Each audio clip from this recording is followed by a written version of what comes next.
Region 6, the one country, Russia, I've had a long association with Russia. Not that I don't really speak Russian. I know I can read it a little bit, but I spent 6.5 weeks in a cage trying to get a poetess called Irina Ratovshinskaya out of a Soviet labour camp in 1986, and she was actually released, which was great. And so ever since then I've been very interested in Russia. Like a lot of people, since the fall of the Berlin Wall and the collapse of the communist way of doing things, the interest has fallen off. I think the human rights situation has improved, but not, all is not at peace in Russia, and it'd be great if Russia could make the big transition, probably a gradual transition from autocracy and suffering, basically, to a normal life, and for people to be able to live in proper freedom with proper state, proper civil liberties and so on, to really know where they are and to have some security.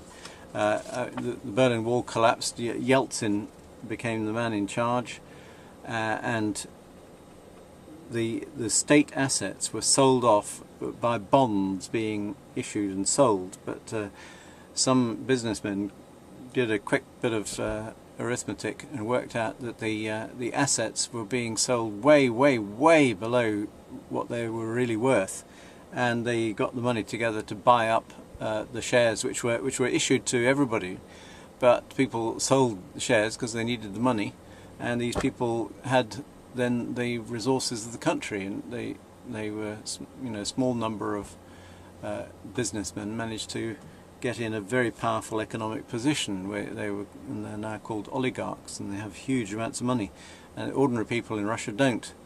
Life I understand is a bit easier for ordinary people, but a lot of their sort of social security, the security of their social situation, has been taken away from them. And if you're not a businessman in Russia, life isn't easy. It isn't easy in other ways.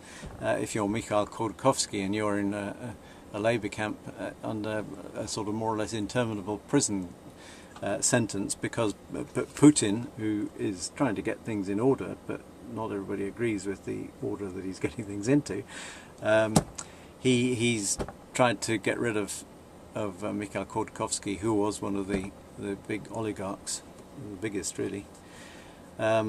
So I think things are not at peace in Russia. Living conditions are a bit better, but it's not real democracy, and it needs to be.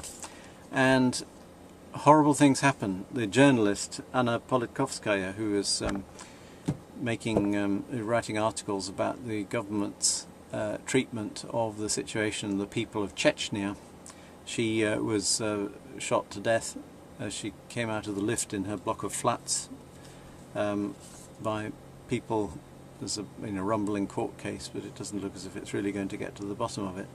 Sergei Magnitsky was the lawyer of a British company that was doing some deals there, but apparently he exposed a big tax scandal, and he was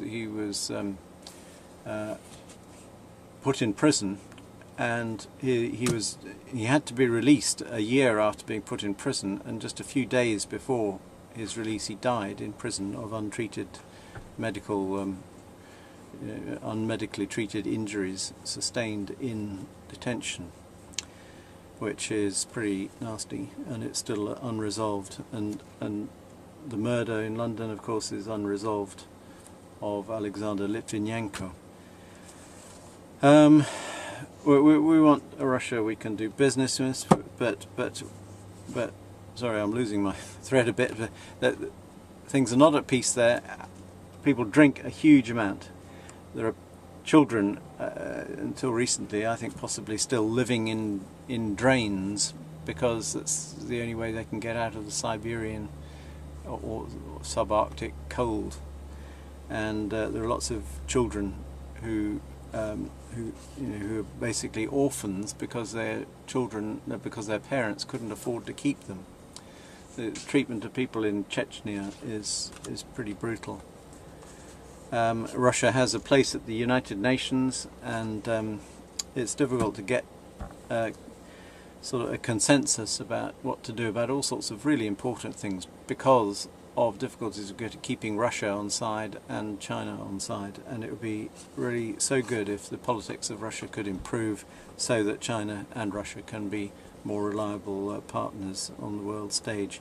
Then there's this Shanghai Cooperation Organization, which Russia is part of, where China and Russia and the intervening countries are seeking to make a trade and economic development agreement, with also a railway being built as I speak between China and Russia to import Chinese goods into the European Union without them having to go for a long sea journey. What I think we need really is a renaissance of interest in Russia. I mean, it isn't James Bond stuff anymore, which it used to be, but there are still cases, I'm sure, of people falling foul of the system. And if we had quick access to the facts, proper facts, and responded quickly to them, I think we could probably make some progress. And I'd love to have your connections and your collaboration with getting this to happen, because I think it could change world politics considerably if Russia could be persuaded to be a really good partner on the world scene. Thanks.